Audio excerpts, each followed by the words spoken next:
যাকে কোণে দেখার আসর থেকে বধূ ভেবে হাজারটা স্বপ্ন বুনেছে মলয়, আজ তার স্থানে অন্য কাউকে বাসর ঘরে দেখে এক নিমেষেই সেই সব স্বপ্ন চূর্ণ বিচূর্ণ হয়ে গেল। যে হাসি উচ্ছ্বাস নিয়ে নববধূর ঘোমটা তুলেছিল, তাও যেন রূপান্তরিত হলো তিক্ততা বিষাদে। যে সুশ্রী সুদর্শনাকে স্ত্রী বলে বহু আগেই স্বীকার করেছে, এই ক্ষণে তাকে না পেয়ে মন ভাঙল মলয়ের। অবকুণ্ঠহীন সামনে বসা মেয়েটিকে এক দণ্ড সহ্য করতে পারল না। কিভাবে সহ্য করবে? এই যে সুন্দর নয়, তামাটে শীর্ণকায়। তড়াক করে বিছানা ছেড়ে দাঁড়িয়ে ক্রোধে কাঁপতে লাগলো মলয়। এত বড় ধোঁকা তার সাথে! সুন্দরী দেখিয়ে রোগা কালো মেয়েকে গছিয়ে দিয়েছে। ভেবেছে কি গছিয়ে দিলেই মেনে নেবে সে? বেরো আমার ঘর থেকে এক্ষুনি। ভয়ে তো ঝুমকো এবার সশব্দে কেঁদে স্বামীর পায়ের কাছে লুটিয়ে পড়ে। কান্না ছাড়া কিছু বলার ভাষাও নেই। এই মেয়ের পরিবারের ধোঁকা মলয়কে পাষাণ করে দেয়। এক বিন্দু মায়া হয় না মেয়েটির প্রতি। সরে দাঁড়িয়ে কঠিন গলায় বলে, তোমার কি যোগ্যতা আমার পায়ে ঠাই পাবার? বিদায় হও বলছে, বিদায় হও আমার চোখের সামনে থেকে। আমার কি দোষ বলুন? ঝুমকো নত মুখে অশ্রুরুদ্ধ কণ্ঠে বলল। মলয় পূর্বেকার মতোই কঠিন গলায় বলল, এত বড় ধোকা দিয়ে বলছো আমার কি দোষ? ধোকা দিয়েছি? মিথ্যা কথা। আমি মিথ্যে বলছি? তবে পায়ে পড়ে কাঁদছিলে কোন অপরাধে? ঝুমকো জবাব দিতে পারে না স্বামীর কথায়। মাথা নুইয়ে বসে নিঃশব্দে চোখের জল ফেলে। মলয় কটাক্ষ করে বলে, কি হলো বলো, প্রমাণ করো আমি মিথ্যাবাদী। কি করে করবে? কুষ্টির শুদ্ধ তো মিথ্যাবাদী ধোকাবাজ। যে জিনিস কেউ পায়ে পর্যন্ত মারায়নি তাই কৌশল আমাকে দিয়েছে। যা কেউ নেয়নি তা আমি কেন নেব? নীরবে এই অপমানের করাঘাতে জর্জরিত হতে লাগলো ঝুমকো। একটা জবাবও আর মুখ থেকে বেরোলো না। মলয়ের সর্বশরীর বিষিয়ে উঠল প্রত্যুত্তর না পেয়ে। হাতে মারার মতো হীন কর্ম সে করবে না। আবার আঘাতের প্রতিঘাতে না করলেও যে চলছে না। তুমি কি স্বেচ্ছায় ঘর ছাড়বে না আমাকে টেনে বের করতে হবে বলো? ঝুমকো ছলছল চোখে এই প্রথম মানুষটার দিকে চাইল না। একটুও সদয় হলো না মানুষটার দৃষ্টি। ঝুমকো জানতো এমনই হবে। দুঃখ কপালে সুখ কোনোদিনও মেলে না। বিয়ে হলে সে কারো মনে জায়গা পাবে না। আর এ তো এক প্রকার জোরের বিয়ে। মনের ওপর কি জোর চলে? ঝুমকো উঠে দাঁড়ায়। কোথায় যাবে সে জানে না, তবু পা বাড়াতে হবে। মনটা বড় উচ্চাকাঙ্ক্ষী। এত কিছুর পরও চাইছে মানুষটা একবার পিছু ডাকুক, একবার বুকে টেনে নিক।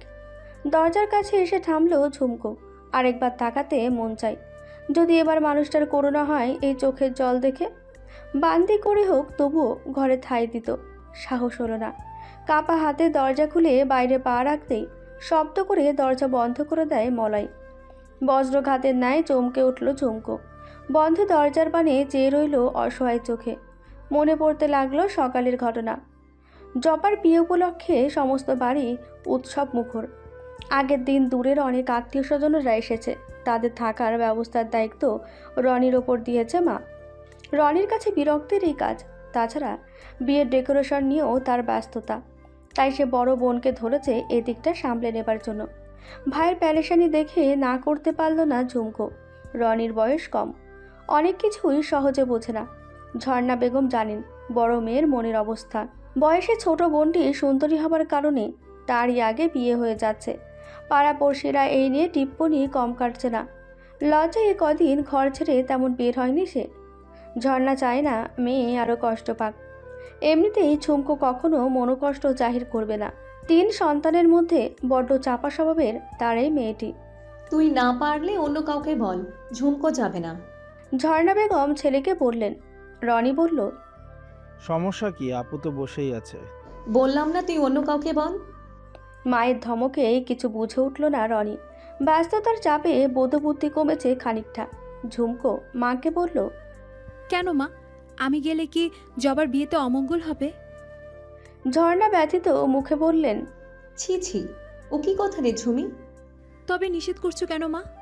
ঝর্ণা বেগম বুঝলেন আর এই নিয়ে কথা বাড়ানো ঠিক হবে না। হেসে বললেন, কদিন ধরে ঘর থেকে বেরোস না, তাই ভাবছি অসুস্থ। সত্যি কি তাই? মাকে দৃষ্টি লুকাতে দেখল রনি। এতক্ষণে মায়ের না করার অর্থ বুঝল। নিজের ভুল অনুধাবন করে প্রসঙ্গ পাল্টাতে বলল, আরে আমি তো ভুলেই গিয়েছি বলতে, অমর ভাই বিয়েতে আসতে পারবে না। কথাটা বলেই আর চোখে বোনের দিকে তাকায় রনি। কোনো ভাবোদয় নেই ও মুখে। মেয়ের প্রশ্নের দৃষ্টি থেকে বাঁচলেন যেন ঝর্ণা বেগম। ছেলের কথা সুদ ধরে বললেন, সে কি? কেন? অমর ভাইয়ের নাকি জব ইন্টারভিউ আছে আজ। গতকাল রাতেই তিনি ঢাকা গেছেন। অমর সম্পর্কে ওদের চাচাতো ভাই। বিয়ের অনেক দায়িত্বই ছিল ওর ওপর। ঝর্ণা বেগম চিন্তিত হয়ে পড়লেন, বললেন, তুই কি একা পারবি সব? অমর ভাইকে চেনো না তুমি? দায়িত্ব অবহেলা করার মতো মানুষ সে না। যাবার আগে সব ঠিকঠাক করে গেছে। তার বন্ধুরা এসেছে, ওই যে দেখো। ঝর্ণা বেগম ঝুমকোকে দেখতে পেল কিছু অচেনা ছেলে ডেকোরেশন রান্নার কাজে সাহায্য করছে। স্বস্তির নিঃশ্বাস ফেললেন ঝর্ণা বেগম, বললেন, আল্লাহ আল্লাহ করে বিয়েটা ভালোভাবে শেষ হলেই বাঁচি। ঝর্ণা বেগম এই কথা বলার সময় অদূরে মেহেদি হাতে ঘুরে বেড়ানো ছোট মেয়েকে দেখলেন। পরনে সবসময়ের প্লাজো আর টি শার্ট। বেশ রাগ হলো মেয়েটার উপর। একটু বাদে যার বিয়ে সে কিনা এমন বেশে ঢ্যাং ঢ্যাং করে ঘুরছে। বিড়বিড় করে বললেন, এই মেয়ে আমার হাড় মাংস জ্বালিয়ে খাবে। মায়ের বিরক্তি ভরা মুখ আর বিড়বিড়ানি খেয়াল করে ঝুমকো বলল, কি হয়েছে মা? তোর বোনকে দেখ, এই মেয়ে কি কোনোদিন শান্তি দেবে না আমাকে? বুকে ওনার বালাই নেই, সবাই কি চোখে দেখছে দেখেছিস? রনি অপ্রস্তুত হয়ে পড়ে মায়ের কথা শোনে। দৃষ্টি সরিয়ে মাকে ধমকের সুরে বলে, তোমার এই এক দোষ মা। আদিকালের মানুষ আধুনিকতার কি বুঝবে? মন পরিষ্কার করো, দেখবে সবই পরিষ্কার। ছেলেকে অমর রেগে চলে যেতে দেখে ঝর্ণা বেগম কাঁদো কাঁদো গলায় বললেন, দেখলি কেমন ব্যবহার তোর ভাই বোনদের? খারাপ কি বললাম আমি বলতো? ঝুমকো এগিয়ে এসে মাকে জড়িয়ে ধরে সান্ত্বনা দেয়। তারপর বুঝিয়ে বলে, তুমি তো বলো হাতের 5 আঙ্গুল এক হয় না, তাহলে কেন বারবার জবাকে ওসব বলো? রনি বড় হয়েছে না, বোন সম্পর্কে এসব শুনলে ভালো লাগে ওর? তাই বলে কিছু বলতে পারবো না নিজের মেয়েকে? কেন পারবে না? কিন্তু ওভাবে ওর অগোচরে না, সুন্দর করে সামনে বসিয়ে বুঝিয়ে বললে ঠিক শুনবে জবা। ছোট মানুষ, আমরা না বুঝালে কে বুঝাবে বলো? একটু বাদে যার বিয়ে সে তোদের কাছে ছোট? আচ্ছা মানলাম আমি ভুল, ওদিকে একটু তাকিয়ে তুই দেখ ওর কাণ্ড। ওমরের বন্ধুদের সাথে কেমন করে হেসে হেসে কথা বলছে। ছেলেগুলো যে চোখ দিয়ে গিলে খাচ্ছে, বোঝেও? ছেলের পক্ষের কানে এসব গেলে কি হবে ভাবতে পারছিস? ঝুমকো তাকিয়ে দেখল সত্যি খুবই বাজেভাবে ছেলেগুলো দেখছে ওকে। জবাটা এত অবুঝ কেন? বোঝালেও হেসে উড়িয়ে দেবে। তবুও মাকে সান্ত্বনা দিতে বলল, তুমি অযথা চিন্তা করছো। সবাই জানে জবা ছেলে মানুষ, কেউ কিচ্ছু ভাববে না। তুমি এই নিয়ে আর ভেবো না তো। ভাবনা কি আর সাধে আসে রে মা? এই তুই লক্ষ্মী মন্ত একটা মেয়ে আমার। গায়ের রং একটু কালো বলে মানুষ অবহেলা করে তোকে। এই রংটুকু ছাড়া মানুষের আর কিছু চোখে পড়ে না। যারা স্বর্ণ ছেড়ে ইমিটেশনের ধাঁধায় পড়ে দুর্ভাগা ওরা। আঁচলে চোখ মুছে মেয়ের মুখের দিকে তাকাতেই বুঝতে পারেন কথাগুলো তিনি অসতর্কে বলে ফেলেছেন। অস্বস্তি হয় মেয়ের মলিন মুখ দেখতে পেয়ে। চট করে মেয়ের হাত দুটো ধরে কাঁদো কাঁদো গলায় বলেন, আমি আবার তোকে দুঃখ দিয়ে ফেললাম। দুঃখ কপালে দুঃখ পাবো, এই তো নিয়ম। এতে তুমি কষ্ট পাচ্ছ কেন মা? বিস্ময়ে মেয়ের ঠোঁটের কোণের হাসি দেখতে লাগলেন ঝর্ণা বেগম। ঝুমকো মৃদু হেসে বিছানায় উবু হয়ে পড়ে থাকা সাপমোচন উপন্যাস হাতে তুলে নেয়। টেবিলের ওপর রেখে ফের বলে, পৃথিবীতে সবাই ভালো কিছু আশা করে। তুমি বলো, তুমি কি রনির জন্য এমন মেয়ে পছন্দ করবে, না রনি করবে? ঝর্ণা বেগম জানেন কথা সত্য। মেয়ে হিসেবে মানা গেলেও পুত্রবধূ হিসেবে এমন মেয়ে সত্যি মানা যায় না। দেখলেন ঝুমকো তার দিকে চেয়ে আছে। সলজ্জে মুখ ঘুরিয়ে বললেন, গায়ের রং কি? কিছুই না। জানি স্বীকার করবে না, মেয়ে কি না? ছাই জানিস, মনটাই আসল, রূপে আর কি। তাছাড়া তোর গঠন কি খারাপ? এটা সত্যি ঝুমকোর চেহারার গঠন ভালো।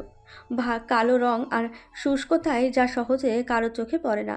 ঝুমকো হাসে, বলে, তুমিও না মা, যা তুমি গ্রহণ করবে না তা অন্য কেউ বর্জন করলে অন্যায় হবে কেন?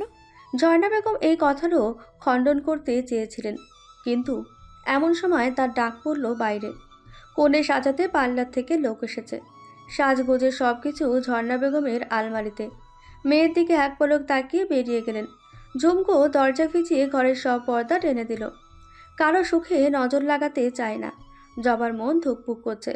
অমর ভাই ঢাকা চলে গেছে শুনে মাথা কাজ করা বন্ধ করে দিয়েছে। মানুষটার বড্ড নিষ্ঠুর মনে হলো ওর। এদিকে সময় কম, বিয়ের সময় ঘনিয়ে আসছে। কি করবে ভাবতেই বড় বোনের জানালায় চোখ আটকে গেল। এই গরমে পর্দা ফেলছে কেন ঝুমকো? জবার বুঝতে কষ্ট হলো না। এক নিমেষে চিন্তামুক্ত হলো যেন বোনকে এ সময় দেখতে পেয়ে। বড় বোনের দরজা আস্তে করে সরিয়ে পা টিপে ভেতরে ঢুকে পেছন থেকে বোনকে জড়িয়ে ধরে চমকে দেবার চেষ্টা করলো, কিন্তু ব্যর্থ হলো। তুই সবসময় বুঝি ফেলিস কি করে রে আপু? বোকামি এমন করিস, না বুঝি উপায় কি? বোনের চুলে হাত বুলাতে বুলাতে বলল ঝুমকো। চমৎকার সুন্দর বলতে যা বোঝায় জবা তাই। সর্বাঙ্গ জুড়ে উপচে পড়ে সৌন্দর্য। লোকে দেখলে বিশ্বাসই করে না ওরা দু বোন। বোনের কোলে মাথা রেখে হাসতে হাসতে বলে, যা, আমি মোটেও বোকা না। মা বলে আমার হাড়ে হাড়ে শয়তানি, শয়তানদের সেই ব্রেন, জানিস তো। তুই মোটেও শয়তান না। আচ্ছা যা, তোর কথাই মানলাম, শয়তান না বোকা আমি। এখন আমাকে বলে তো তোমার হবু বরটাকে তোর কেমন লাগে? ভালোই তো। সত্যি বলছিস? তোর ভালো লাগে ওই বেটে বেয়াদব লোকটাকে? ঝুমকো ভ্রু কুঁচকে বলে, এ কেমন ধরনের ভাষা তোর জবা? মানুষকে হীন করে কথা বলতে নেই রে। হিনকে হিন বলবো না, তাতে দোষে কি? জবা ভেঙচি কেটে বলল, তাহলে আমাকে লোকে হীন করলে তুই রাখিস কেন? কেনই বা প্রতিবাদ করিস? তুই আর ওই লোক এক হলি? তোরও কথা আপু। না না, এক হতে যাব কেন? তিনি আমার চেয়ে উন্নত, ভালো সরকারি চাকরি করেন, চেহারা মন্দ না, গায়ের রংটাও তো কত ভালো। চুপ কর তো, চাকরি দিয়ে কি হয়? বারবার হবু স্বামীর বিপক্ষে কথা বলায় জবার উপর সন্দেহ হয় ঝুমকোর। সত্যি করে বল, তোর মনে কি চলছে? চোর ধরা খাওয়ার মতো মুখ করে উঠে বসে জবা। আমতা আমতা করে বলে, কই কিছু না তো। দেখ জবা, আমি তোকে চিনি, আমি এও জানি তুই ছেলেকে পছন্দ করিস নে, কিন্তু শোন বোন আমার, ঘনস্থায়ী মোহের পেছনে দৌড়াস না, পস্তাতে হবে তোকে। এই ছেলেটা একটু শর্ট হলো, অবস্থা ভালো, মানুষ হিসেবেও শুনেছি অনেক ভালো, সুখী থাকবি তুই। সুখ না ছাই হবে। মনে সুখ না থাকলে অর্থ দিয়ে কি সেই সুখ কেনা যায়? তুই জানিস হিল পরলেই লোকটাকে আমার চেয়ে কত ছোট দেখাবে, অথচ আমি মাত্র 5 ফুট 5। এমনিতেই তো মনে হয় 1-2 ইঞ্চি কম হবে, সবাই তখন হাসবে আমাকে নিয়ে। মুখটা বিকৃত করলো জবা। ঝুমকো বোঝায়, মানুষকে প্রাধান্য না দিয়ে নিজের বিবেক বুদ্ধি খাটা জবা, যা হচ্ছে মেনে নে, একসময় দেখবি সব ঠিক হয়ে যাবে। জবা বলতে চায়, না, কখনো না। ওমর ভাইয়ের মতো সুপুরুষকে চাই আমি। তাকে যদি না পাও তবুও এই লোককে তো না। বোনের অনুক্ত কথার কিছুটা আভাস ঝুমকো পায় মুখ দেখে। বোনকে বুকে টেনে বোঝাতে লাগে, বোকামি করিস না রে জবা, ছেলেটা ভালো, তোকে সুখে রাখবে। মানুষ কি ভাববে বলবে এসব ভেবে অশান্তি ডেকে আনিস না, যা হচ্ছে তাতেই তোর ভালো হবে দেখিস। একটু বাদে বিয়ে, এখন এসব ভেবে মন নষ্ট করিস না বোন আমার। জবা চুপচাপ শুনে যায়। ঝুমকো ভাবে জবাকে বোঝাতে সে সফল হয়েছে। মনের স্বস্তি ফিরে আসে। সে জানে না জবার মনের জটিলতা এমন স্থানে গিয়ে ঠেকেছে যা কিছুতেই সহজ হবার না। সন্ধ্যায় তার প্রকাশ ঘটল। বরপক্ষ এসেছে শুনে পালিয়ে যায় জবা। সে হঠাৎ কোথায় চলে গেল কেউ ধারণা করে উঠতে পারে না। একমাত্র ঝুমকো ছাড়া কেউ জানতো না ওর পালানোর কারণ। কিন্তু বোধজ্ঞানের অভাব তো আর লোকের কম নয়। ওর মা বিলাপ করে কাঁদছিল। কথাটা ওরা নিজেদের মধ্যে চাপা রাখলো। কিন্তু এভাবে কতক্ষণ? কয়েক ঘন্টা খোঁজাখুঁজি করেও যখন জবাকে পাওয়া গেল না, জবার আব্বা হেড মাথায় কথাটা গিয়ে বলল বরের পিতা মঞ্জুরুল হককে। নিতান্ত ভদ্রলোক বলে হুলস্থুল কাণ্ড ঘটালেন না তিনি। গোপনে বড় ছেলে এবং মেয়ে জামাতাকে বিষয়টা জানালেন।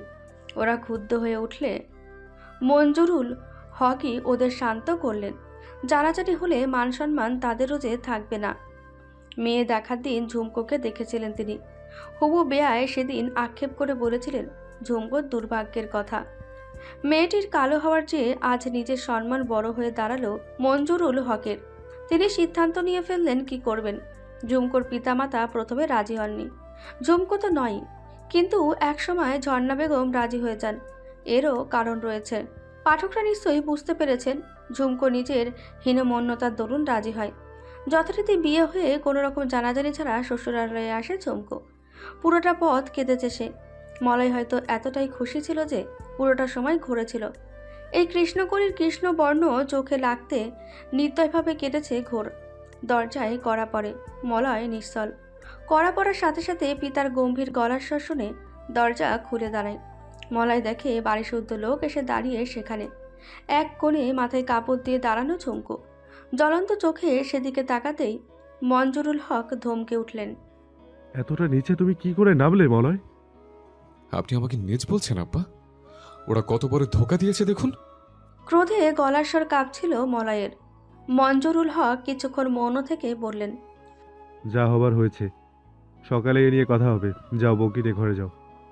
বৌমা যাও, ঘরে যাও। ঝুমকো নত মুখে দাঁড়িয়ে আছে। শ্বশুর সত্য আড়াল করলো কেন ভাবছে। মলয় প্রীতি আজ্ঞার অবমাননা করে না, কিন্তু যাকে বের করেছে তাকে ঢুকতেও বলবে না। মলয়ের মুখের দিকে তাকিয়ে রওশন আরা কেঁদে দিলেন। আর কেউ না বুঝুক, তিনি বুঝেছেন ছেলের মনোকষ্ট। মলয় অনহনিয়ে ঘরে ঢোকে। মলয়ের বোন মারুফা ঝুমকোর হাত ধরে বলল, চলো। ননদিনীর হাতটি বড় শক্ত, জবা হলে হয়তো কোমল হতো। ঝুমকো সব বোঝে, মাঝে মাঝে বুঝেও বলার মতো কিছুই থাকে না। বাকশূন্যতা অবশিষ্ট থাকে একমাত্র। শুধু মলয় নয়, এবারে সবার কাছে সে অপ্রিয়, তুচ্ছ। এক পা করে এগোচ্ছে অনিশ্চিত সম্পর্কে, অথই সমুদ্র পানে। তৃষ্ণা মেটাতে নয়, ডুবে মরতে। দরজার আড়ালে দাঁড়িয়ে আছে ঝুমকো। পরনে গত রাতের বিয়ের শাড়ি, এলোমেলো চুলগুলো আঁচলে ঢাকা, সাজ মলিন। পাশেই বসার ঘর। এবারই সবাই বসেছে সেখানে। মঞ্জুরুল হক গুম হয়ে বসে আছেন। পাশে জামাতা এবং বড় ছেলে বসা। ঠিক তার পরের চেয়ারে মলয়।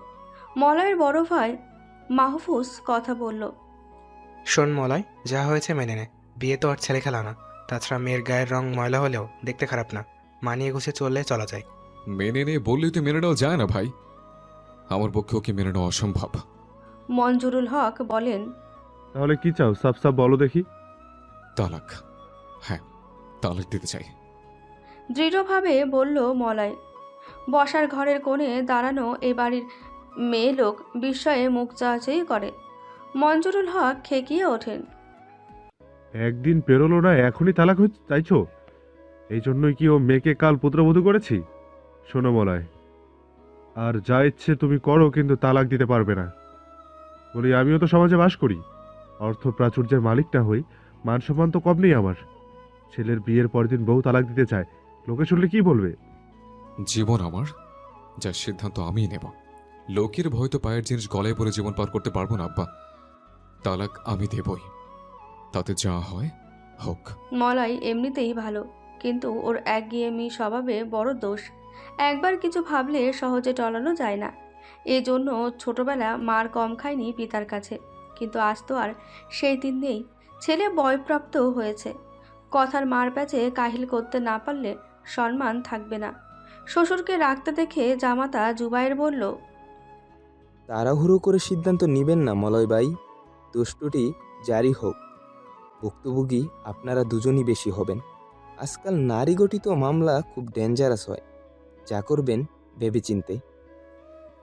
মলয় আমলেও নিল না বোন জামাইয়ের কথা।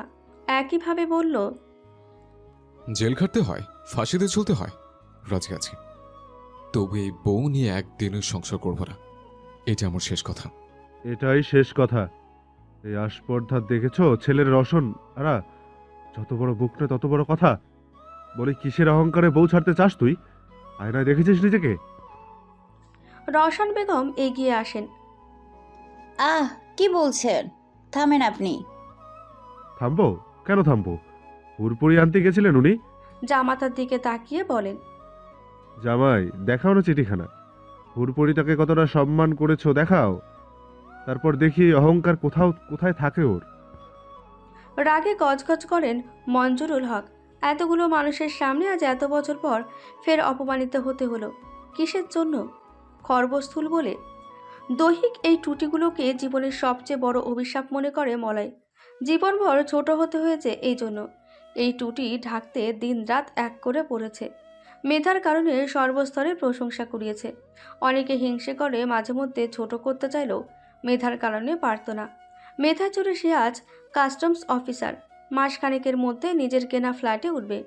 এই এত কিছু করেও আজ ফের অপমানিত, লাঞ্ছিত হতে হলো দৈহিক ত্রুটির কারণে। এক দেখায় যাকে মনে প্রাণে ধারণ করেছে সেই মেয়েটির কাছে সে অসুন্দর। একবার নয় 4 বার সে বেটে কথাটা লিখেছে। সুচ হয়ে চোখে বিচ্ছে মলয়ের। জবার দৃষ্টিতে সেহীন, ঘৃণাস্পদ। ভেতরে ভেতরে আক্রোশে ফেটে পড়ে মলয়। জবার এইরূপ প্রত্যাখ্যান কলিজা বিদীর্ণ করে, রক্তক্ষরণ হয়, নির্মমভাবে ভাঙে হৃদয়। রওশন বেগম ছেলের আরক্ত মুখ দেখে স্বামীর উপর চেঁচিয়ে ওঠেন। কথায় কথায় এসব না বললে তোমাদের চলে না, তাই না? আল্লাহ ওরে খাটো বানাইছে, তাতে ওর কি দোষ? রূপের বড়াই করে অপমান করেছে তো আমার ছেলেকে, আমিও দেখব ওই সেমরি কেমন রাজপুত্র পায়। চুপ করো তো। এত যে নীতি ঝাড়ছো, তা তোমার ছেলের তো একই কাজ করেছে, তাকে কিছু বলো। রওশন বেগম চুপ করে যান। মলাই হেঁট মাথায় নীরবে বেরিয়ে যায়। স্বামীকে দেখতে পেয়ে চট করে ঘরের ভেতর চলে আসে ঝুমকো। বুক দুরু দুরু করছে, দু চোখের পানি থামছে না। এখান থেকে সব শুনেছে সে। মলাই ডিভোর্স দিতে চায়। ঝুমকো ভেতরে ভেতরে একেবারে মুর্ষে পড়ে। মলাই ডিভোর্স দিলে বুঝি মরেই যাবে। অনেকক্ষণ পেরিয়ে গেলে মলয় ঘরে এলো না। ঝুমকো চোখ মুছে ধীরে ধীরে দরজার কাছে গিয়ে উকি দেয়। মলয়কে দেখতে না পেয়ে আবার আগের স্থানে ফিরে এলো। গত রাতে ঘুমাতে পারিনি এক ফোঁটা। একে তো এই টেনশন, তার উপর মশার উপদ্রব। মলয় ওকে সহ্য করতে পারছিল না। পিতার কারণে মুখ ফুটে কিছু না বললেও ঝুমকো বোঝে। ব্যালকনিতে কাটিয়ে দিয়েছিল রাতভর। বিছানায় বসে বসে আকাশ পাতাল ভাবতে ভাবতে কখন যে চোখ লেগে আসে বুঝতেই পারিনি। প্রচণ্ড জোরে দরজায় শব্দ হতেই ধরফরিয়ে উঠে বসে। মলয় আলমারি থেকে কাপড় বের করে কোনো রকমে ব্যাগে ভরছে। মুখখানায় রাগের ছাপ। ঝুমকো জড়সড়ো হয়ে উঠে দাঁড়াতে পাশ কেটে বালিশের তলা থেকে কিছু নিল মলয়। তাড়াহুড়ো করে ওয়াশরুমে গিয়ে রেগুলার কাপড় ছেড়ে নতুন কাপড় পরে নেয়। ব্যাগ হাতে পা বাড়াতেই ঝুমকো বলল, কোথায় যাচ্ছেন? মলয় থামে, একইভাবে দাঁড়িয়ে থেকে বলে, সে প্রশ্ন করার তুমি কে? জানি আপনার কাছে কেউ না, কিন্তু আমার কাছে আমার সব কিছু আপনি। সেই সব কিছু আগলে রাখা যে আমার দায়িত্ব। বলুন না, কোথায় যাচ্ছেন? মলয় বিস্মিত চোখে ফিরে তাকায়। ঝুমকো নিজেও জানে না কথাগুলো এত সহজে কি করে বলতে পারল। সময় পরিস্থিতিতে কত কিছুতে সহজ হতে হয়। মলয় বলল, ঢাকে ফিরে যাচ্ছে। কেন? আমার জন্য? সবই যখন জানো, তাহলে অযথা প্রশ্ন করছো কেন? যাবেন না, দোহাই লাগে। আপনি যা বলবেন তাই করব, সেভাবেই চলবো। তবুও ছেড়ে যাবেন না। সব মেয়েদের কথা জানি না, কিন্তু আমার মতো যারা ছোট থেকে পদে পদে হেয় হয়েছে, তারা খুব অসহায় হয়। এই অসহায় মেয়েটাকে পায়ে ঠেলে যাবেন না প্লিজ। মলয়ের কঠিন দৃষ্টি ঝুমকোর চোখের জলে নমনীয় হয়। পরক্ষণে জবার চেহারা ভেসে ওঠে। এরই তো বোন। এখানে আঘাত লাগলে ওখানেও লাগার কথা। ব্যথার প্রতিদান ব্যথা, প্রত্যাখ্যানের বদলে প্রত্যাখ্যান। তবে যদি শান্তি মেলে। জবার বোনের ব্যথা নিজের ব্যথা সারাবে তোমাকে তো মলয়। গ্রহণই করিনি, তবে পায়ে ঠেলার কথা আসছে কিভাবে? মিথ্যা স্বপ্ন দেখো না আমাকে নিয়ে। আমাকে পাওয়া তোমার কোনো দিন হবে না। এখনো সময় আছে, চলে যাও, নয়তো খুব পস্তাবে একদিন। মলয় দরজার কাছে যেতেই ঝুমকো বলল, পস্তাতে হয় পস্তাবো, তবু আপনাকে পাবার আশা কোনো দিন ছাড়বো না। যাচ্ছেন যান, কিন্তু মনে রাখবেন ফিরতে আপনাকে হবে। এই ঝুমকোর কাছেই ফিরবেন আপনি। মলয় বেরিয়ে যায় ব্যাগ হাতে। পেছনে দাঁড়িয়ে তারই প্রত্যাখ্যানের দহনে ছাড়খাড় হয় ঝুমকো। মলয় যাওয়ার পর শাশুড়ি ননদের চোখের বিষ হয়েছে সে। কোনো কথায় তারা বলেন না। ঝুমকোর দম আটকে আসতো যদি না বড় ভাবেই থাকতো। ঝুমকোকে এই বাড়ির কেউ কোনো কাজে ডাকে না। অতিথির মতো যেন সে 3 বেলা খাচ্ছে দাচ্ছে রুমে বসে। দিন 2 এমন করে কেটে গেল। বিকেলে বড় ভাবি বললেন, চলো আমার সাথে। কোথায়? জবাব না দিয়ে টেনে নিয়ে গেলেন ছাদে। খাঁচায় বন্দি পাখিটি মুক্ত আকাশ দেখল, প্রাণ ভরে শ্বাস নিল। বুকের ওপর চেপে থাকা যন্ত্রণার খানিক কমল তাতে। একতলা বাড়িটির ছাদে দাঁড়িয়ে চারপাশটা দেখল ঝুমকো। আশেপাশে জনবসতি কম। মফস্বলের মধ্যে মলয়দের এই বাড়ি। 5 রুম বিশিষ্ট বাড়িটি মলয়ের টাকায় তৈরি। জায়গা কিনে তারপর সপরিবারে চলে এসেছে ওরা। মাহফুজের ইনকাম কম, খুব বেশি সংসারে দিতে পারে না। তা নিয়ে কারো মাথা ব্যথা নেই। মলয় প্রতি মাসে যা পাঠায় তাতে স্বাচ্ছন্দ্যে চলে যায় সবার। সেই মলয়কে কষ্ট পেতে দেখে স্বভাবতই ভাবি কষ্ট পায়। বয়সে মলয় তার বড়, কিন্তু সম্পর্কে ভাই বোনের মতো। মলয় যখন জবাকে দেখে এসেছিল কত খুশি না হয়েছিল। সর্বক্ষণ মুখে লেগেছিল হাসি। এসব ভেবে মনটা ভার হয়ে ওঠে নিহারের। পাশ ফিরে ঝুমকোর পানে তাকায়।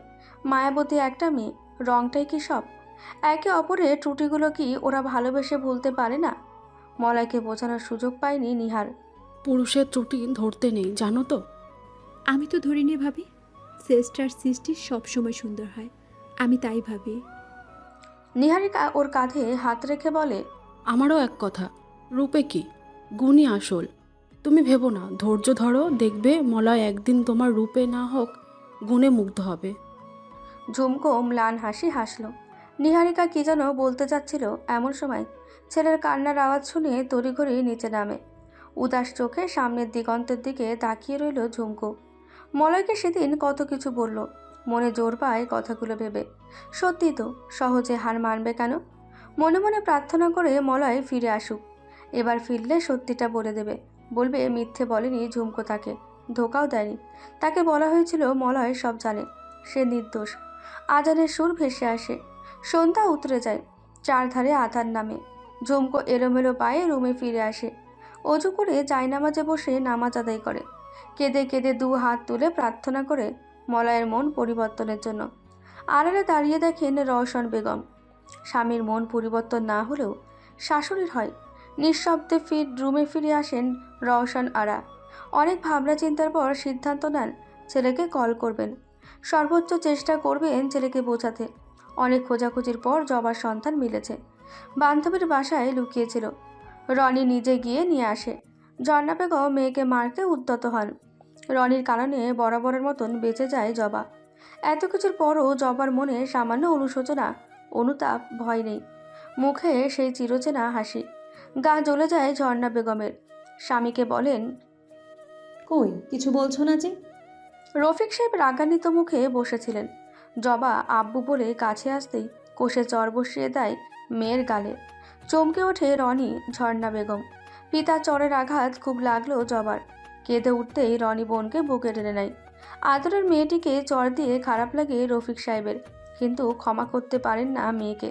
বলেন, খুব অন্যায় করেছিস তুই জবা, আমার মান সম্মান যা যাওয়ার গেছে, কিন্তু আজ তোর কারণে ঝুমকুর জীবন নষ্ট হওয়ার পথে। এ কি করলি রে মা, এ কি করলি? জবা গালে হাত রেখে ছলছল চোখে পিতার যাবার পথে চেয়ে থাকে। রওশন বেগমের ঘুম আসছিল না। ছেলের ভবিষ্যৎ ভেবে চিন্তা হচ্ছিল। বিছানায় শুয়ে বারবার এপাশ ওপাশ করছিলেন। স্ত্রীর নরম চরণে ঘুম ভেঙে যায় মঞ্জুরুল হকের। বিরক্ত গলায় বলেন, কি হয়েছে তোমার? কই কিছু না তো। তাহলে ঘুমাও নাই কেন? আমার খুব চিন্তা হচ্ছে পোলাটার জন্য, রাগের মাথায় গেল গা।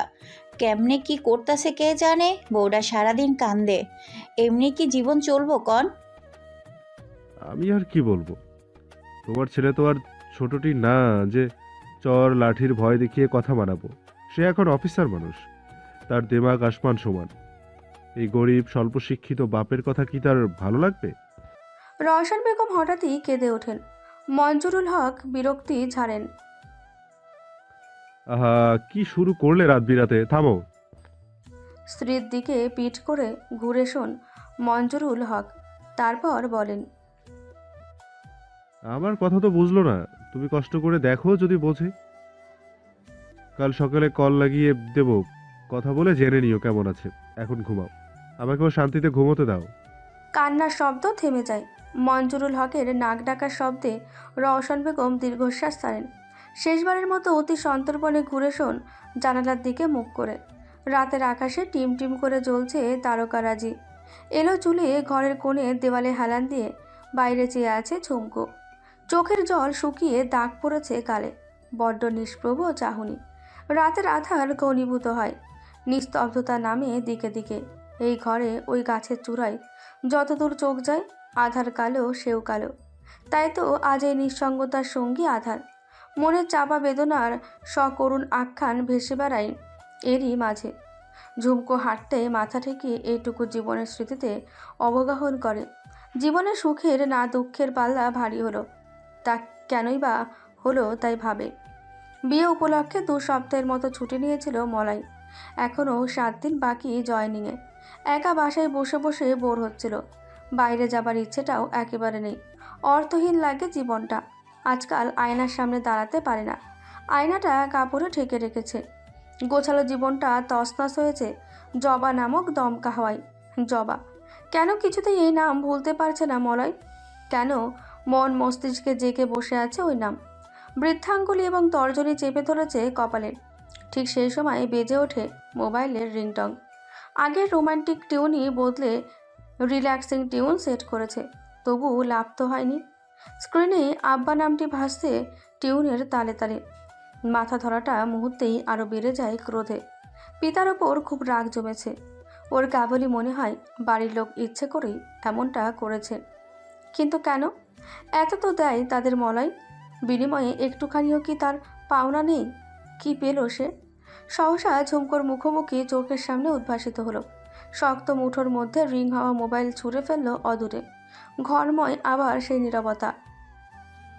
জ্বলন্ত নয়ন গলে পড়ে লাভার নাইক স্রোত। কত কি পোড়াতে মরিয়া হয়ে ওঠে। রওশন বেগম হতাশ মুখে বসে রইলেন মোবাইল হাতে। মঞ্জুরুল হক আর চোখে একবার দেখলেন স্ত্রীকে।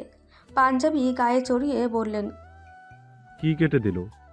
হ্যাঁ, মনে হয় ব্যস্ত আছে, সময় পেলে একলাই কল করবে, দেখো। চিন্তা করো না আর এ নিয়ে। ফোঁস করে হাঁপ ছাড়েন রওশন বেগম। মোবাইল স্বামীর হাতে দিয়ে ঘুরে দাঁড়াতেই নিহারকে দরজার সামনে দেখতে পান। নিহার বলে, ছোট বউয়ের ভাই আসছে মা। রওশন বেগম কিছু বলার আগেই মঞ্জুরুল হক বলেন, আমি আসতে বলেছি তাকে। নাস্তা পানি দিয়েছো তো বড় বৌমা? এইমাত্র এসেছে আব্বা। তাহলে দাঁড়িয়ে না থেকে তাড়াতাড়ি নাস্তা পানি দাও। মাহফুজকে বলেছি বাজার করে আনতে। কুটুম দুপুরে এখানেই খাবে, বুঝেছো তো? জি আব্বা। নিহার চলে যেতেই রওশন বেগম বলেন, বউয়ের ভাইকে আইতে কইছেন কেন? মঞ্জুরুল হক চুলে চিরুনি চালাতে চালাতে বলেন, নতুন বউকে নাইওর পাঠাতে হবে না? এখন না পাঠাইলে ভালো হইতো। বউ যদি বাপের বাড়ি গিয়া সব বইলা দেয়। রওশন বেগম লক্ষ্য করেন স্বামীর জোয়াল শক্ত হয়ে উঠেছে। মঞ্জুরুল হক এদিক ওদিক তাকিয়ে শেষে স্ত্রীর কাছাকাছি গিয়ে রেগে বলেন, আহাম্মক মহিলা তুমি। পোলাপান বিয়ে দিয়ে নাতি নাতির মুখ দেখলে এখনো বুঝে শুনে কথা বলতে শেখো নাই? কোন কথা কখন কিভাবে বলতে হয় জানো না? শেষটায় সামান্য ধমক দিলেন তিনি।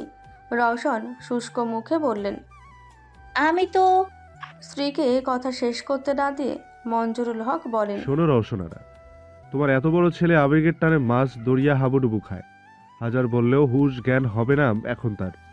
এখন যদি কৌশলে আমরা ছেলেকে না সামলাই, নির্ঘাত ছেলে অতলে ডুবে মরবে।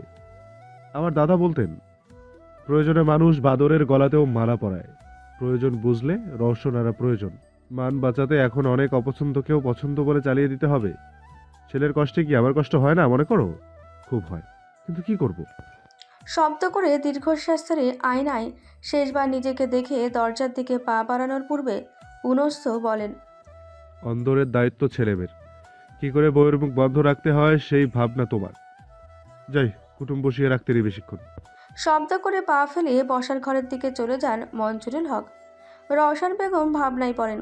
ভাই এসেছে শুনে আনন্দের সাথে সাথে খারাপ লাগা অনুভব করে ঝুমকো। মনটা কেমন যে করে বুঝে ওঠে না। কান্না পায় খুব। ঝুমকো মনকে শক্ত করে। ভাইয়ের সামনে কিছুতেই কাঁদতে চায় না। যা ঘটছে তা যেন ওর একারই সহ্য করার কথা। বউ কি ঘরে আসো?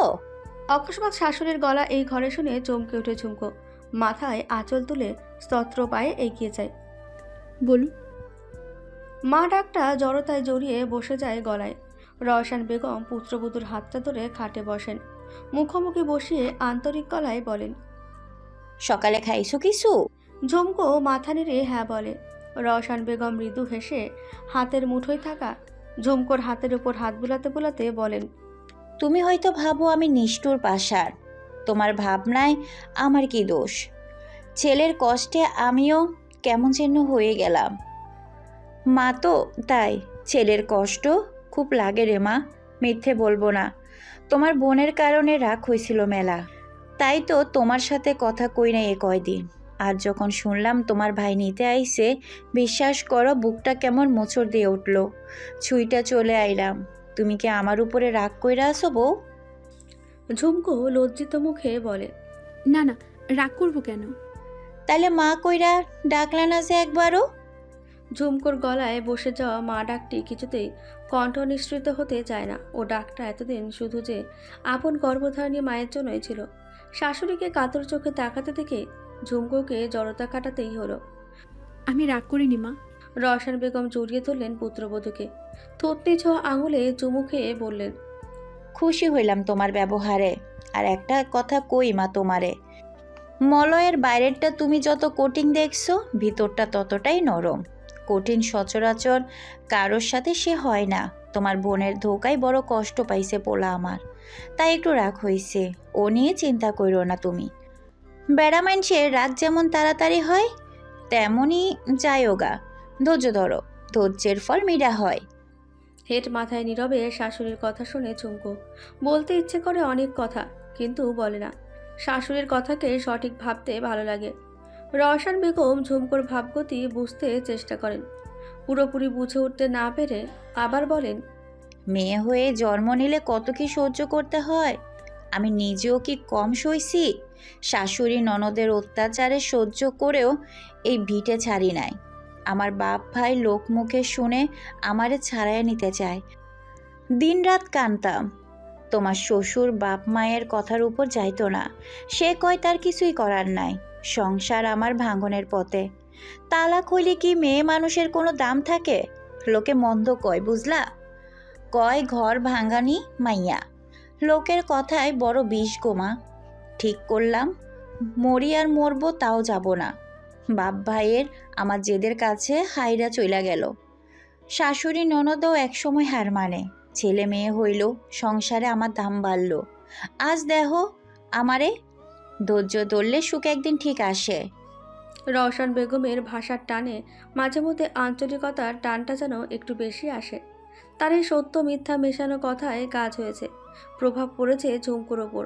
ঝুমকো আবেগতাড়িত হয়ে বলল, আমারও কি সুখ হবে মা? এমন সুদিন আমারও কি আসবে? কেন আসবে না? বিশ্বাস রাখো নিজের উপর। তোমার একদিন সুখ হইব, আমার চেয়ে বেশি হইব। কথাটা মন থেকে বলেন রওশন, কারণ এই মেয়ের সুখের সাথে তার ছেলের সুখ জড়িত। শাশুড়ি বৌমাতে আরও কিছুক্ষণ সুখ দুঃখের আলাপ চলল। সম্পর্ক সহজ হতে কৌশলে আসল কথাটা বললেন রওশন বেগম। বাপ মা সন্তানের কষ্ট সহ্য করতে পারে না, তাই বলছিলাম কি আপাতত সত্যিটা বলো না তাদের। আমি তোমার শ্বশুর মিলে মলয়কে বোঝাবো, বিয়ে তো আর ছেলে খেলা না। কিছু হলে ক্ষতি যেমন মলয়ের হবে, তোমারও তো কম হবে না।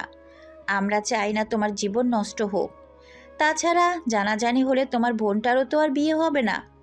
পরিবারের কথা ভেবে সে কয়টা দিন একটু চুপ থাকতে পারবা না মা? ঠিক আছে। রওশন বেগম হাসেন। ঝুমকোর মাথায় হাত রেখে আশীর্বাদ করে সাথে করে নিয়ে আসেন রান্নাঘরে। ঝুমকো যে এই বাড়িতে ভালো আছে সেটাও তো দেখানো যায়। পোলাওর চাল বাঁচতে বলে কাজে লেগে যান রওশন বেগম। ছোট বউকে সরিয়ে নিজে রান্নার কাজে হাত দেন। বিয়ের পর অবধি পাওনা এত এত অবজ্ঞা তাচ্ছিল্য তার অনেকটাই ভুলল এই আন্তরিকতায়। স্বপ্ন দেখলো এমন করে ধীরে ধীরে সব ঠিক হয়ে যাবে। এখানে বসে বসার ঘরের দিকে তাকালো ঝুমকো। ভাইয়ের সাথে চোখাচোখি হতেই মৃদু হাসলো। রনি শুষ্ক চোখে দেখছে বোনকে। দূর থেকেও বোনের শুকনো মুখটাও দৃষ্টি এড়ালো না। জবাটার প্রতি খুব রাগ হলো, তার চেয়েও বেশি হলো পিতামাতার উপর। তপ্ত রোদের তেজ তখন খানিকটা ম্লান।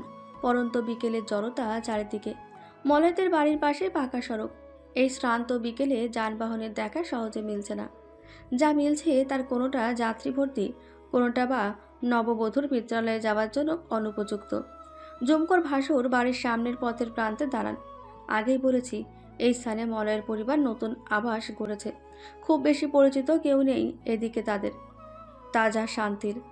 তাছাড়া বিকেলবেলার এই সময়টা আলস্য জড়ানো। প্রতিবেশীদের ঘর ছেড়ে বেরোনোর তারা কম। মঞ্জুরুল হক ভেবেচিন্তে সময়টা স্থির করেছেন। সবই ভাবনা মতো হচ্ছে। এখন ছেলেটা সুবুদ্ধি এলে চিন্তামুক্ত হন। মনটা ভালো না থাকলেও কুটুমের সামনে সরস মুখে বসে আছেন তিনি। এমন সময় মাহফুজের গলা শুনতে পান। অবশেষে বাড়ি পাওয়া গেছে।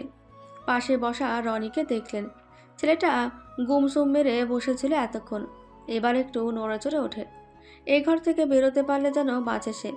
মঞ্জুরুল হক এমন ভাব করে বসে আছেন যেন এসবের কিছুই তিনি লক্ষ্য করেননি। ঝুমকোর হাতটা ধরে বাইরে নিয়ে এলেন রওশন বেগম। পিছু পিছু এলো নিহার, মারুফা। নিহারের হাতে বউয়ের ব্যাগ। মাহফুজ ব্যাগটা নিয়ে আগে আগে চলল। মঞ্জুরুল হক সামনে আসতে ঝুমকো সালাম করে, গম্ভীর গলায় আশীর্বাদ করেন পুত্রবধূকে। বউ সালাম করতে আসলে রওশন জড়িয়ে ধরেন, চোখে জল ফেলে বউয়ের মাথায় হাত রেখে আশীর্বাদ করেন। একে একে সবার কাছ থেকে বিদায় নেয় ঝুমকো। নিহার শাশুড়ির শেখানো মতো ক্ষীণ স্বরে ঝুমকোকে বোঝায়। রওশন বউয়ের হাত ধরে নিয়ে বসান সিএনজিতে। রনি সকলের কাছ থেকে বিদায় নিয়ে গাড়িতে ওঠে। গাড়ির স্টার্ট দেওয়ার আগে ঝুমকো এ বাড়ির মানুষগুলোর দিকে তাকায়। শাশুড়ি আঁচলে চোখ মুছছেন বারবার। নিহার ভাবি শুকনো মুখ করে চেয়ে আছেন। বাকিদেরও একই রকম অবস্থা। ঝুমকোর মনে হয় মানুষকে বোঝার ক্ষমতা এক সৃষ্টিকর্তায় কেবল আছে। এই মানুষগুলোর ভালোবাসা পাওয়ার কত বাসনা ছিল, অথচ আজ ভালো লাগছে না সেইটা। গাড়ি এগোতে লাগলো। ঝুমকো দৃষ্টি এখনও ওদের উপর।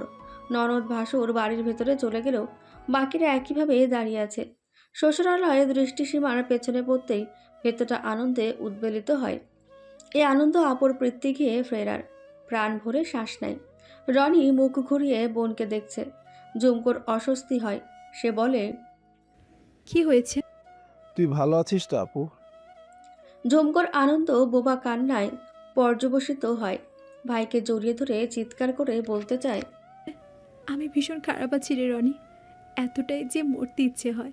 দম বন্ধ হয়ে আসতো ও বাড়িতে আমার আর যেতে বলিস না ও বাড়িতে, রেখে দে আগের মতো। অকস্মাৎ ছেলে আসা কান্নাটাকে ঠেলতে গিয়ে কণ্ঠস্বর কাঁপে। ভাগ্যিস গাড়ির শো শো আওয়াজ ছিল। মুখখানিতে এক চিলটে হাসি টেনে বলে, আছি ভালোই। রনি মৃদু হেসে মুখ ঘুরালো। সাথে সাথে নিভে গেল হাসিটুকু।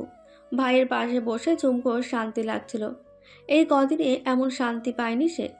ঝোপঝাড় প্রান্তরের পরের বিস্তীর্ণ সমতল ভূমি, লোকালয়, হাট বাজার পেরিয়ে গাড়ি এসে থামল বড়তলির বাজারে। গাড়ি পাল্টে ওরা রিক্সা নিল। যত ফুরায় ঝুমকোর মন কেমন কেমন করে। আনন্দ মিলিয়ে যায় প্রতিবেশী আত্মীয় স্বজনের মুখ মনে পড়তেই। সবাই জেনেছে জবার বদলে ঝুমকোর বিয়ে হয়েছে। কত কথাই না রটেছে এই নিয়ে। ঝুমকো এসেছে শুনলে সব হুমড়ে পড়বে। ইনিয়ে বিনিয়ে খোঁচা দেবে কেউ কেউ। জবার সব খবরাখবর শুনেছে রনির কাছে। খুব রাগ হয় জবার উপর ঝুমকোর। মনে মনে ঠান নাই কথা বলবে না। বাড়ির সামনে এসে নামে ওরা। মেয়ে আসবে জেনে বারবার এদিক ওদিকে পায়চারি করছিলেন ঝর্ণা বেগম। রিকশার বেল পড়তেই ঘুরে মেয়েকে দেখতে পান। মা মেয়ে দুজনের চোখ ছলছল। প্রতিবেশী যে দু একজন দেখছিল ওরা এগিয়ে আসে। কি রে, একা এলি? জামাই আসে নাই? না, ওর ছুটি শেষ, তাই চলে গেছে ঢাকা। সরলভাবে জবাবটা দিয়ে ফেলল ঝুমকো। প্রথম প্রতিবেশিনী মহিলা আবার বললেন, এ বিয়ের দুদিন না হতেই ঢাকা চলে গেছে গা? মহিলা আরও কিছু বলতে গিয়েছিলেন। ঝর্ণা বেগম তাকে থামিয়ে দিয়ে বললেন, আমার মেয়েটারে কি ঘরে ঢুকতে দিবা না তোমরা? আসতে না আসতে জেরা শুরু করছে। তোমাদের মেয়ের সাথে এমন করলে তো দিনরাত এক করে দিবা। মেয়ের হাত ধরে ঘরে নিতে নিতে বললেন, এতই যখন পরের মেয়ে জামাইয়ের গল্প শুনতে মন চাই, তাহলে কাল সকালে আইসো। যত গল্প আছে সব শোনাবে ঝুমি। মা মেয়ের ঘরে ঢুকতে দ্বিতীয় প্রতিবেশিনী মুখ সিটকে বললেন, কালা মাইয়া বিয়া দিয়া দেমাক বাড়ছে বেডির। এমনে তো বিয়ে হইতই না। ছোটটা ভাগ্যিস পালাইলো বইলাই না স্বামীর ভাগ্যে জুটছে, নইলে কে ওই কালা পুকুরে ডুইবা মরতে যায়। পোলা কি মানছে বুঝি? মনে তো হয় না। দেখো না, বিয়া না হইতে বউ থুইয়া গেছে গা। রিক্সা ভাড়া মিটিয়ে বাড়ির সামনে এসে প্রতিবেশিনী মহিলা দুজনের কথা শুনতে পেল রনি। মহিলা দুজন ততক্ষণে হাঁটতে হাঁটতে চলে গেছে অনেকটা দূর। ঘরে এসে সোজা নিজের রুমে গিয়ে দরজা বন্ধ করলো সশব্দে। ঝুমকোর অস্বস্তি হচ্ছিল মায়ের কান্না দেখে। এমন করলে না কেঁদে পারা যায়। অন্তত এই কদিন কাঁদতে চায় না সে। পরনের কাপড় পাল্টানোর অছিলায় মায়ের চোখের সামনে থেকে দূরে যেতে চায়। আলমারি থেকে কাপড় নেবে বলে দরজা খুলতেই হতবাক হয়ে বলল, আমার কাপড় কই মা? ওখানে নেই। সিক্ত চোখে এগিয়ে এসে তিনিও অবাক হলেন। আলমারির প্রতিটি তাকে তাকে জবার কাপড় চোপড়, আনুষাঙ্গিক জিনিসপত্র। রেগে গেলেন ঝর্ণা বেগম। বিড়বিড় করে বললেন, কত বড় বদের পথ, আজ ওর একদিন কি আমার একদিন। হনহন করে বেরিয়ে গেলেন তিনি। ঝুমকো বোনের এহেন আচরণে ফের একবার চোট খেল মনে। বাইরের খোলা পাকের ঘরে রান্না করছিলেন হুমায়রা বেগম। তরকারি রান্না প্রায় হয়ে এসেছে। কড়াইয়ে ঢাকনা তুলে চাল ধুতে কলপারে গেলেন। এই ফাঁকে নিঃশব্দে বাড়িতে ঢুকলো জবা। সরাসরি আসে ওমরের ঘরে। পরশু বিকেলে ফিরেছে সে। ঢাকায় বসে শুনেছিল সকল ঘটনা। রাতে গুমড়ে গুমড়ে কাঁদে ঝুমকোর ওপর আকাশ সমান অভিমান নিয়ে। ভেতরে ভেতরে নিজের সাথে নিজেই লড়ছে। সিদ্ধান্ত নিয়েছে দেশে থাকবে না আর। যার জন্য হন্যে হয়ে একটা চাকরি করছিল, সে যখন রইল না, তখন আর এসব করে কি হবে। রাতের আধারে নির্বিশেষ চোখে তাকিয়ে আছে জানালায় হেলান দিয়ে। হঠাৎ দরজা বন্ধের শব্দ পেয়ে চৌকিতে তাকালো ওমর। জবার হাসি মুখখানা দেখে সর্বশরীর জ্বলে উঠল। তুই হ্যাঁ আমি। কেন এসেছিস? তীব্র কণ্ঠে বলল ওমর। জবা মৃদু হেসে এগিয়ে বলল, কেন জানো না বুঝি? আর এক পা এগোবি তো পা কেটে ফেলবো তোর জবা। চলে যা আমার চোখের সামনে থেকে। জবা একটু ভরকে গেল ওমরের জ্বলন্ত চোখ জোড়া দেখে। খুব দ্রুতই ভয়টা চেপে কাঁদো কাঁদো গলায় বলল, সবাই আমার সাথে খারাপ ব্যবহার করছে, তুমিও তাই করবে ওমর ভাই? আমার কষ্ট কেউ বুঝলো না, তুমিও না। তুই কারো কষ্ট বুঝেছিস যে তোর কষ্ট সবাই বুঝবে? যা আমার সামনে থেকে চলে যা বলছি। জবার হাত ধরে বের করতে গেলেই জবা খাটের কোণাটা শক্ত করে ধরে রাখে। তোমার জন্য এত কিছু করলাম, অথচ তুমি আমাকে দূরে ঠেলে দিচ্ছ। হাত ছেড়ে বিস্মিত চোখে তাকায় ওমর। রেগে বলে, আমার জন্য করেছিস মানে? তোমাকে আমি ভালোবাসি ওমর ভাই। বিয়ের আগের রাতে এ কথা বলতেই গিয়েছিলাম, তুমি তো কাজের অজুহাত দেখিয়ে চলে গেলে। উপায় না পেয়ে ভাগতেই হয়েছিল আমাকে। আমাকে ভালোবাসিস? বিয়ের আগের রাতে মনে পড়লো তোর? চিবিয়ে চিবিয়ে বলল ওমর। জবা মাথা হেঁট করে দাঁড়িয়ে আছে। ওমর ওর বাহু শক্ত করে চেপে ধরতে ব্যথায় আর্তনাদ করে ওঠে জবা। ছাড়ো আমায়। ওমর শুনেও শুনল না কথাটা। নিজের স্বার্থের জন্য ঝুমকোর বলি দিলি তুই। মিথ্যে বলিস না যে তুই জানতি না এমন হয়ে যাবে। কেন ওর সাথে এমন করলি তুই? কেন? হ্যাঁ, স্বার্থপর আমি। নিজের স্বার্থের কথা ভাবা খারাপ হলেই করেছি খারাপ, জেনে শুনেই করেছি, তাতে এক বিন্দু অনুতাপ নেই আমার। ঝটকা দিয়ে হাত ছাড়িয়ে নিয়ে পুনরায় বলে, কেন নেই জানো? কারণ যা করেছি তাতে ঝুমকোরও ভালোই ছিল। কালো বলে বিয়ে হচ্ছিল না আপুর। উঠতে বসতে মানুষের কটাক্ষ শুনতে হয়েছে। ওর আগে আমার বিয়ে হবে শুনে কত কষ্ট পেয়েছিল জানো? জানবে কি করে? ও তো কোনোদিন কাউকে কিছু বলেছে? বোন বলেই জানি আমি। তাই তো সব থেকে ভেবে এমন করেছি, যেভাবে হোক শেষমেশ ওর বিয়েটা দিয়েছি। আমি না পালালে হতো বলো?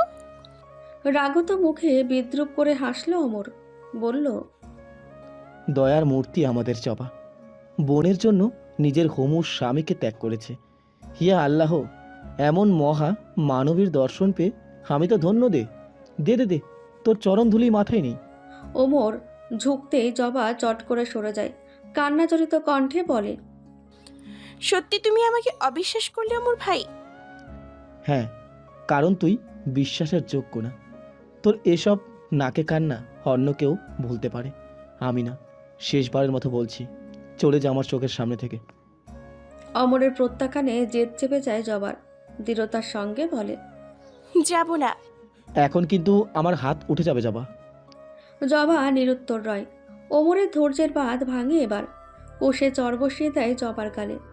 গালে হাত রেখে বজ্রহতের ন্যায় তাকিয়ে আছে জবা। হুমায়রা বেগম দরজা ঠেলতে গিয়ে বুঝতে পারেন ভেতর থেকে বন্ধ। ছেলে চড়া গলার শব্দ পেয়ে অনেকক্ষণ আগেই এসে কান পেতে সব শুনছিলেন। পরিস্থিতির সুবিধার না বুঝতে পারলেন।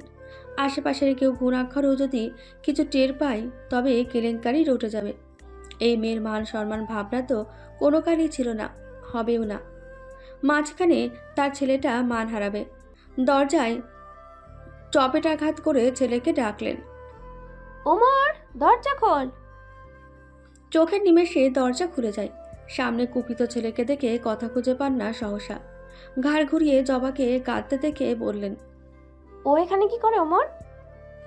মায়ের কথা জবাব না দিয়ে জবার হাত টেনে বারান্দায় আর নামে। জবাকে টানতে টানতে বাড়ি থেকে বেরিয়ে যেতে যেতে বলে, চিন্তা করো না মা, আমি এক্ষুনি ফিরছি। হুমায়রা বেগম বিচলিত হয়ে উঠানে নামেন, এগিয়ে যান কিছু দূর, উদ্বিগ্ন দৃষ্টিতে আশেপাশে তাকান, হাঁপ ছাড়েন কাউকে না দেখে। রাতের নিস্তব্ধতা ভেঙে ডোরবেল বেজে ওঠে, অনবরত বাজছে তো বাজছেই।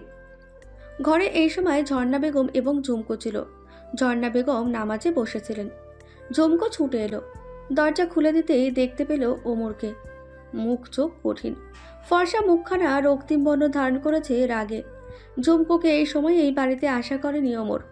হঠাৎ সামনে পড়ায় হতচকিত হয়ে গেল, কাতর হতে লাগলো হৃদয়। ঝুমকোর আপাত মস্তক দেখে বুকের বাঁ পাশটা মুচড়ে ওঠে ওমরের। জলজলে নাক ফুল বলে দেয় ঝুমকো এখন অন্য কারো। কত স্বপ্ন দেখেছে ঝুমকোকে শাড়িতে দেখার, ভাগ্য আজ তাই দেখছে, কিন্তু এ দেখায় সুখ কই?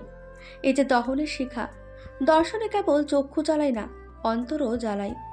ওমরের শক্ত মুঠোর মধ্যে জবার হাতটা দেখে সামান্য কপাল কুঞ্চিত হয় ঝুমকোর। তখনও ফোপিয়ে যাচ্ছিল জবা। ঝুমকো বোনের দিকে ভ্রুকুটি করে বলে, কি হয়েছে ওমর ভাই? নিজেকে সামলে নিল অমর। পূর্বেকার মতোই রুক্ষ কঠিন হয়ে উঠল সে। হ্যাচকা টানে জবাকে ঘরের ভেতর ঠেলে দিয়ে বলল, সে কথা তোর বোনকে জিজ্ঞেস কর। ছাড়া পেয়ে কাঁদতে কাঁদতে রুমে ঢুকলো জবা। ওমর চলে যেতে উদ্যত হয়। ঝুমকো বলে, বসবেন না? অমর ঘুরে সহাস্যে বলে, বসিয়ে শ্বশুরবাড়ির গল্প শোনাতে চাস নাকি? মাপ কর, ওসব শোনার ইচ্ছে আপাতত নেই। যখন হবে সে ইচ্ছা এসে শুনে যাব। চলি এখন। শেষবার তীক্ষ্ণ চোখে তাকালো, তারপর ঘুরে বাড়ির পথে পা বাড়ায় অমর। ঝুমকো লজ্জিত মুখে থ মেরে দাঁড়িয়ে রইল সেদিকে চেয়ে। অফিসিয়াল কাজে আজ সারাটা বেলা বাইরে কেটেছে মলয়ের। গাড়ি করে ঘুরেছে ঢাকার এক স্থান থেকে অন্য স্থানে। ট্রাফিকের গ্যারাকলে এসিতেও স্বস্তি মেলে না। কাজের ক্লান্তি বহুগুণে বাড়িয়ে তোলে ঢাকার এই ট্রাফিক জ্যাম। হাতঘড়ি দেখে নিল 10:45 বাজে। বাহারি বাতির আলোকসজ্জা ঢাকার ব্যস্ত সড়কের চারপাশে। রাতের নিস্তব্ধতা ছিটে ফোটাও মেলে না, নানান শব্দের ধ্বনিতে মুখরিত সর্বত্র। মাঝে মাঝে হকারের আনাগোনা টের পায় গাড়ির ক্লাসে পড়া টোকায়। ওদের অগ্রাহ্য করে গম্ভীর মুখে বসে থাকে মলয়। এদের খুব তাড়া। হকারদের উপেক্ষা করলেও ভিক্ষুকদের উপেক্ষা করা সহজসাধ্য ব্যাপার নয়। কিছু না নিয়ে নড়তে চায় না। মলয়ের মন মেজাজ ভালো থাকলেই কিছু দেয়, নয়তো ড্রাইভারকে গম্ভীর গলায় আদেশ করে তারাই ওদের। আজও তেমন হয়। বাচ্চা কোলে এক উঠতি বয়সী যুবতী এসে ঢোকা দেয় গাড়ির গ্লাসে। বিরক্ত ভরা মুখে তাকায় মলয়। আলো আধারির মধ্যে যুবতীকে দেখে সে এক মুহূর্তের জন্য থমকে যায়। মনে হলো ঝুমকো দাঁড়ান। সে আয়তলোচনা শীর্ণদেহী যুবতী, তামাটে বর্ণ যেন কোনো অপার্থিব মূর্তির গায়ের প্রলেপ। তুচ্ছ নয়, পরিত্যাজ্য নয়, বরং গ্রহণ না করলেই ক্ষতি, না ছুঁয়ে দেখলেই জনম বৃথা। এই যা এখান থেকে, যা কইছি। ড্রাইভারের হেলে গড়ার স্বরে সম্বিত ফেরে মলয়ের। মেয়েটির দিকে ফের তাকাতে নিমেষে সকল ঘোর কেটে যায়। কার মধ্যে কাকে কল্পনা করল সে? নিজ মনে লজ্জিত হলো মলয়। বাচ্চা কোলে মেয়েটি তখন ড্রাইভারের ধমকে চলে গিয়েছে। সিটে আয়েশ করে বসে চক্ষু বুজে মলয়। কত কি ভাসে সেই মুদিত নয়নপটে। একদিন যা তুচ্ছতাচ্ছিল্য করে পায়ে ঠেলে এসেছিল, তারও খানিক স্মৃতিতে ভাসে। যা স্মৃতিতে সয় তা জীবনে কেন নয়? মলয় এই এক প্রশ্নে আজকাল খুব লড়ছে নিজের সাথে। এই যে একটুখানি অবসর, তাতেও শান্তি নেই। দেহের সাথে সাথে মনটাও বড্ড ক্লান্ত ভেবে ভেবে। নিত্যদিন মা বাবার প্রেসারে, অফিস কলিগদের টিপ্পণীতে অতিষ্ঠ এক প্রকার। বিয়ের পূর্বে সেই ঘটা করে উচ্ছ্বসিত হয়ে সবাইকে বলাটা এখন ক্ষণে ক্ষণেই পীড়িত করে। ড্রাইভারের ডাকে চোখ মেলে মলয়। দীর্ঘশ্বাস ছেড়ে নামে গাড়ি থেকে। স্লথ গতিতে এগোয়। ড্রাইভার উদাস চোখে দেখে সে দৃশ্য। মানুষের বাইরেটা দেখেও অনেক কিছু বোঝা যায়। ড্রাইভার নকিব তেমনি অনেক কিছুই বোঝে, কিন্তু মুখে সে ততটুকুই বলবে যতটুকু মলয় স্যার চায়। জানালার বাইরে মুখ করে বসে আছে ঝুমকো। রাতের আকাশে তারার দেখা নেই, মেঘলা আকাশ। হিম শীতল বাতাসে সে জানান দিচ্ছে আজ বৃষ্টি হবে। রুক্ষ শুষ্ক জমিন স্নাত হবে বাড়ি ধারায়। বৃষ্টি ভীষণ প্রিয় ঝুমকোর, কিন্তু ভিজতে পারে না। বৃষ্টির পানিতে অ্যালার্জি ওর। হাত পায়ের তালু খুব চুলকায়। ঠান্ডা সর্দি লেগে নিউমোনিয়া পর্যন্ত বাঁধিয়েছে ছোটবেলায়। সেই থেকে বাড়ির কেউ ওকে বৃষ্টিতে ভিজতে দেয় না। আস্তে আস্তে ব্যাপারটাতে অভ্যস্ত হয়ে গিয়েছে। খুব বেশি মন চাইলে গ্রিলের ফাঁকে হাত বাড়িয়ে বৃষ্টি ছয়। মা অবশ্য দেখলে রক্ষে নেই। মাকে ওরা ভাই বোনেরা খুব ভয় পায়। লোকে বলে বাবা মা যে কোনো একজনকে স্ট্রিক্ট হতে হয়, নয়তো বাচ্চা ভয় পাবে কাকে? ভয় না পেলে কি মানুষ হয় বাচ্চা? সেদিক থেকে ওদের মা ছিলেন স্ট্রিক্ট। আব্বাকে তো একেবারে মাটির মানুষ বলে মনে হয় ঝুমকোর। এখন অবশ্য মাকে আগের মতো ভয় পায় না ওরা, কিন্তু কালে ভদ্রে মা আগের রূপে ফিরে এলে ভয়টাও কিছুটা ফিরে আসে। জানালা থেকে মুখ ঘুরিয়ে বিছানায় তাকায় ঝুমকো। শুকনো মুখে শুয়ে আছে জবা। সেদিন অমর ভাই চলে যাবার ঘণ্টা তিনেক পর হুমায়রা কাকি এসেছিল ওদের বাড়ি। মৃত স্বামীর রেখে যাওয়া কয়েক বিঘে জমি আঁকড়ে খুব কষ্টে শিষ্টে ছেলেকে বড় করেছেন হুমায়রা বেগম। না খেয়ে থেকেছেন, তবুও কারো কাছে হাত পেতে কিচ্ছু নেননি। মান সম্মানের ভয় তার খুব বেশি। জবার স্বভাব চরিত্র আগেগোড়াই অপছন্দ করেন, তার উপর এখন সে বিয়ে পালানো মেয়ে। ঝর্ণা বেগমের পরিবারের সাথে সৌহার্দ্যপূর্ণ সম্পর্ক থাকায় ভালোভাবে কথাটা বলে গিয়েছিলেন। সাথে সাথে পরামর্শও দিয়ে যান সময় থাকতে মেয়ের লাগাম টেনে ধরার। ঝুমকোর প্রশংসা তিনি সবসময় করেন, সেদিনও করেছেন। জবার সেটা সহ্য হয়নি। মুখের ওপর ঝুমকোর আর তার পার্থক্য প্রকাশ করেছিল সে। তাতেই চটে যান ঝর্ণা বেগম। খুব মারেন মেয়েকে। রনি বাসায় ছিল না। ওদের বাবা চুপচাপ উঠে চলে যান। অগত্যা অপমান, অভিমান, মান সম্মান সব গলৎকরণ করে ঝুমকোকেই এগিয়ে আসতে হয় বোনকে বাঁচাতে। জবার 21 বছরের জীবনে এত মার সে আগে খায়নি। শরীর কাঁপিয়ে জ্বর আসে রাতে। রাগে কেউ ফিরেও তাকায় না। রনিকে বলে ওষুধ আনায় ঝুমকো। রনিটাও কেমন দূরে দূরে থাকে ইদানিং। গায়ের ব্যথা সারলেও মনের ব্যথা জবার রয়ে যায়, তাতে কাহিল করে বেশি। আজ দুপুর থেকে একটু উন্নতি লক্ষ্য করা যাচ্ছে জবার স্বাস্থ্যের। নীরবে ঘরময় পায়চারি করেছে দুপুরে, তারপর আবার শুয়ে পড়েছিল। এখনও তেমনি আছে। বৃষ্টি শুরু হয়েছে বাইরে। বাতাসে বৃষ্টির ছাট গায়ে লাগতেই জানালা বন্ধ করে দেয় ঝুমকো। তখনই জবার গলা শুনতে পায়। জানালা বন্ধ করলি কেন আপু? খুলে দে। বন্ধ থাক, নয়তো বৃষ্টির ছাট লাগলে অসুখ বাড়বে তোর। হঠাৎ বজ্রপাত পড়ার শব্দ শুনে কেঁপে ওঠে ওরা। দু বোন একই সাথে চোখ বন্ধ করে কানে হাত রাখে। চোখ মেলতেই একে অপরকে দেখে। অভিমানে মুখটা ফিরিয়ে নেয় ঝুমকো। নিচু গলায় বলে, খাবার নিয়ে আসছি, খাওয়ার পর ওষুধগুলো খেয়ে নিস। ওষুধে কাজ নেই, ভালো হয় 1 বোতল বিষ এনে দিলে। পারবি আনতে? নির্লিপ্ত ভঙ্গিতে বলে জবা। অগ্নিদৃষ্টিতে বোনের মুখের দিকে তাকিয়ে ঝুমকো চেঁচিয়ে বলে, বিষ খেতে ইচ্ছে হয়? কোন দুঃখে? অমর মরেছে সেই দুঃখে, না মা মরেছে সেই দুঃখে? আদিক্ষেতা, মরা এত সহজ না, মরতে গেলে যা লাগে তা তোর নেই। ফের যদি এসব নাটক আমার সামনে করিস, তোর থাপ্পড় দিয়ে তোর দাঁত ফেলে দেব, দেখিস বজ্জাত মেয়ে। জবা ফুপিয়ে কেঁদে ওঠে। মিনমিন করে কি যেন বলে, ঝুমকো শুনতে পায় না। বোনের কান্না সিক্ত মুখশ্রী দেখে মনটা নরম হয়। এক মন বলে জবাকে বোঝায়, অন্য মন অভিমান চেপে তখনও ক্রোধান্বিত।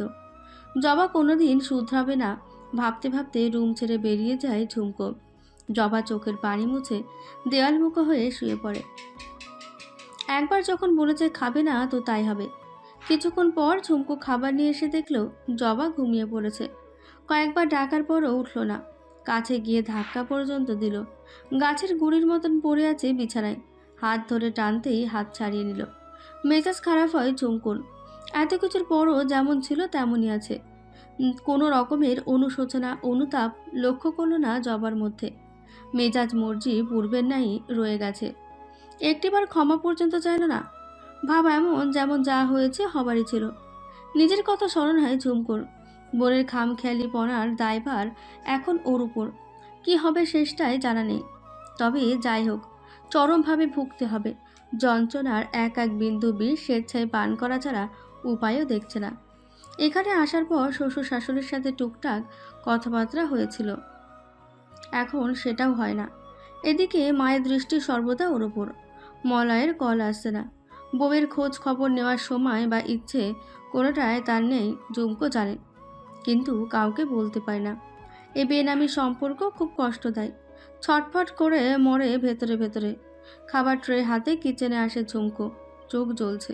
কোথাও লুকিয়ে দুটন্ত চোখের জল ফেলতে পারলে বাঁচে। মাকে কিচেনে ঢুকতে দেখে চট করে নিজেকে সামলে নিল। ঝর্ণা বেগম বললেন, খেয়েছে জবা? না। এই মেয়েকে নিয়ে কি করব কি আমি, হ্যাঁ? একটা কথা শোনে না, বোঝে না। ভালো ঘরে সম্বন্ধ ঠিক করলাম, তার পছন্দ হলো না। ওমর পছন্দ করলো বিয়ে, ওমর যাক না, আবার ওর কাছে হাড্ডি গুঁড়ো করে দেবে। লোভ করেছিল, উচিত শিক্ষা হয়েছে। আক্ষেপের সুরে বলেন ঝর্ণা বেগম। ঝুমকো বলে, লোভের কি দেখলে মা? ভালোবেসে বলেই তো এমন করলো। ভালোবাসে? কে বললো তোকে? ও ভালোবাসার সারমর্ম বোঝেও? সব লোভ। স্বার্থপর মেয়ে পেটে ধরেছি, স্বার্থের খাতিরে আমাদের খুন করতেও হাত কাঁপবে না ওর। ছি মা, কি বলছো এসব?